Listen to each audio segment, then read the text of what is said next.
अस्सलाम वालेकुम एवरीवन। सो night shift के बाद उठते ही फ़हीम और मेरे में झगड़ा शुरू हो गया। फ़हीम कह रहे थे चलो यार कहीं चलते, मौसम बड़ा अच्छा हो रहा है, और इसी चक्कर में हमारा जो ये गिफ्ट किसी ने बड़े प्यार से दिया था वो टूट गया। और फिर मैंने बोला यार नहीं, जब चीज़ें टूट जाती हैं तो कहीं जाना अच्छा नहीं होता। बट मम्मी बोली नहीं नहीं जाओ, तुम लोग जहाँ भी जाओगे अच्छा होता है। फिर हम लोग निकल गए शॉपिंग करने के लिए। मौसम सीरियसली बहुत अच्छा हो रहा था, हल्की हल्की बारिश। फिर फ़हीम को लेना था हेलमेट क्योंकि सेफ्टी फ़र्स्ट है।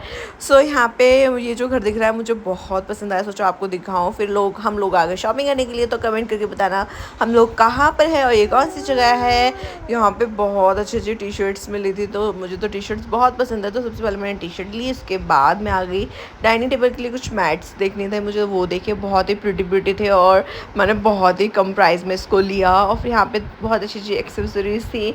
उसके बाद हम लोग पहुँचे मोमोज़ के लिए क्योंकि फ़हीम को खाना था कुछ चटपटा। सो फ़हीम बाहर जाए कुछ खाया ना हो नहीं सकता। तो ये था मेरा व्लॉग।